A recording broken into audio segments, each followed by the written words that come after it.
ఈ రోజు ముఖ్య ఉద్దేశం ఏంటంటే మీటింగ్ పెట్టింది ఉపాధి హామీ పనుల మన కరువు పనుల రోజు రోజుకు మార్పులు జరుగుతున్నాయి. అంటే ఫస్ట్ మనం 2006లో చేసినప్పుడు ఒక తీరు ఉంది, ఇప్పుడు ఒక తీరు వస్తా ఉంటే ఒక్కొక్క తీరు ఉంది.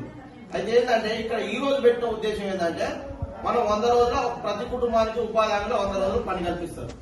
100 రోజులు దానికి ఏంటంటే రోజు కూలి కూడా ఉండదు, వేతనం 300 రూపాయలు హైయెస్ట్ వేతనం చేస్తే అది ఎట్లా కొలతల ప్రకారం చేయాలి. అయితే మిమ్మల్ని ఎందుకు పిలిచినామంటే ఊళ్ళో ఇన్ని గ్రూపులు ఉన్నాయి, అయినప్పటికీ మిమ్మల్ని ఎందుకు పిలిచినామంటే నేను ఇప్పుడు 2006 నుంచి ఇప్పటి వరకు నేను పని చేయించినప్పటి కానీ కొంతవరకు ఇక్కడ వచ్చిన వాళ్ళు నేను చెప్పిన ప్రకారం కొంచెం కొలతల ప్రకారం చేసుకుంటూ మంచిగా కొంచెం పని చేసే గ్రూపులు అన్నట్టు. ఈ మన కొలతల గురించి ఆ హైయెస్ట్ వేతనం 300 రూపాయలు రావడం దాని గురించి అవగాహన కల్పించినట్లయితే మీరు చేసే పనిని బట్టి మీరు చేస్తారు పని ఆటోమేటిక్ గా మీ కొలతల ప్రకారం పెట్టి మీరు అంతా ఇంటి వాళ్ళు కదా, ఆ కొలతల ప్రకారం చేసి మీకు డబ్బులు పడుతుంటే చేయడం కూడా చూసి పని చేసి క్వాలిటీ అక్కడ జరిగే పని క్వాలిటీగా ఉండాలి, వచ్చే డబ్బులు కరెక్ట్ గా రావాలనే ఉద్దేశంతో మిమ్మల్ని పిలిచి పెడుతున్నాం. ఇట్లా ఇప్పుడు ఒక పాలం పండు అంటే ఎట్లా అంటే ఇప్పుడు మన దగ్గర మొత్తం ఈ నీళ్లు నిలుస్తాయి, బాగా నీళ్ళు ఎక్కువ ఉంటాయి. ఇప్పుడు నీళ్ళు లేని ఏరియాలో ఏంటంటే భూగర్భ జలాలు ఎండిపోయి ఈ సంవత్సరం మనం మనలాగా చూసినాం, బోర్లన్నీ ఎండిపోయి పొలాలు ఎండిపోయిన పరిస్థితి ఉంది కొంచెం ఈ పైన. అయితే ఎందుకంటే వర్షాలు పడిన టైంలో ఏంది భూగర్భ జలాలు అడగట్టిపోయి గ్రౌండ్ వాటర్ తగ్గిపోయి బోర్లు పోయావు, అప్పుడు మనకు పంటలు పడడానికి కూడా అవకాశం ఉండదు. కనీసం పత్తి వేసుకుంటే కూడా పత్తి వేసుకున్న కాడ మనకు పత్తిశాల నీరు కొట్టుకోవడానికి మందులు కొట్టుకోవడానికి నీళ్ళకు కూడా కరువు వచ్చే పరిస్థితి అన్నట్టు. అయితే అలాంటి భూములలో ఏంటంటే పారం ఫండ్ అంటే ఒక మనం కొలతలు ఉంటాయి, దానికి 20 మీటర్లు 20 మీటర్లు 12 మీటర్లు 12 మీటర్లు 9 మీటర్లు 9 6 x 6 ఈ 4 కొలతలతో ఉంటాయి. అయితే వాళ్ళ భూమిలో ఎక్కడైతే భూమి ఉందిగా ఆ భూమిలో వాళ్ళు ఇప్పుడు ఒక వర్షం వచ్చిందనుకో నీళ్లు ఒకవైపు మన భూమి ఉంది, ఒక 5 ఎకరాలు ఉంది అనుకున్నాం, 5 ఎకరాలు ఒక మూలనే పోతాయి వంపుకు. ఆ వంపు ప్రదేశానికి పోయినప్పుడు ఏమైందంటే నీరు కొట్టకపోయేటప్పుడు మన భూమి కోతకు గురైతుంది.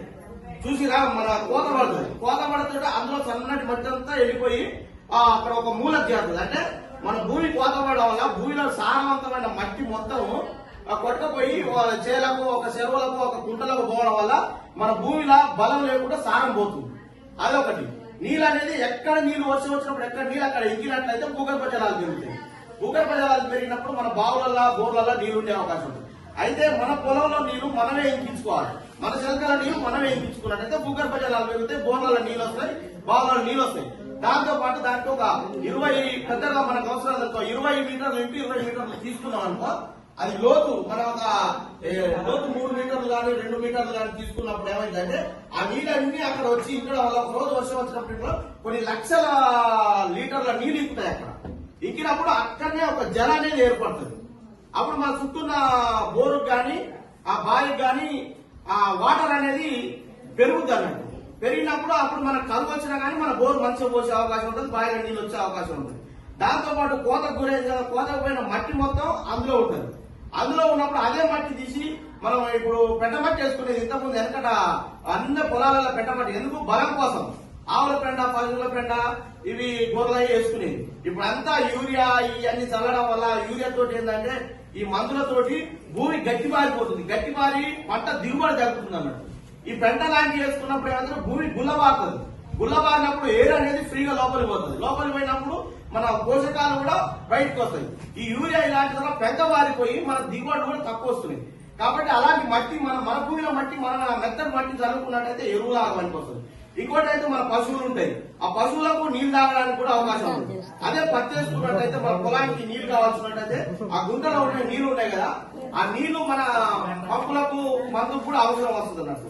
ఇది ఇంకోటి ఏంటంటే 20 మీటర్లు అంటే కొంచెం 60 ఫీట్ల ఎడల్పు అన్నట్టు, 60-60 దాంట్లో నీళ్లు ఉండడం వల్ల మన చేపలు కూడా పెంచుకుంటారు. వరంగల్ కొన్ని తీసిరు రైతులు. ఇక్కడ మన పీడి శేఖరెడ్డి సార్ ఉన్నట్టు డిఆర్డీఓ అక్కడ వరంగల్ పనిచేసినప్పుడు ఇట్లా అందరికి అవగాహన కల్పించి పారం పాలు తీపిస్తే అందులో చేపలు కూడా వేసుకోరు. ఒక గుంట అంటే మినిమం ఒక గుంట 2 గుంటలు పోతుంది అన్న ప్లేస్, 2 గుంటలు పోతుంది. ఒక గుంటనేమో ఫిట్ తీస్తారు, ఒక గుంటలో కట్ట పోస్తారు. ఇక్కడ మనం లింగేపు చేపల చెరువు తీసినాగా సేమ్ అట్లే. అయితే అలా చేపలను కూడా పెంచుకోవచ్చు. ఇంకోటి ఏంటంటే మన బోర్ నీళ్ళు అలా పెట్టుకొని మళ్ళా అందులో నీళ్ళు పొలానికి పెట్టుకుంటే కూడా ఆ చేపల వ్యర్థాలతోటి అలా నీళ్ళు బలంగా ఉంటాయి అన్నట్టు. దాని ద్వారా పొలాలు కూడా మంచిగా వచ్చే అవకాశం ఉంది.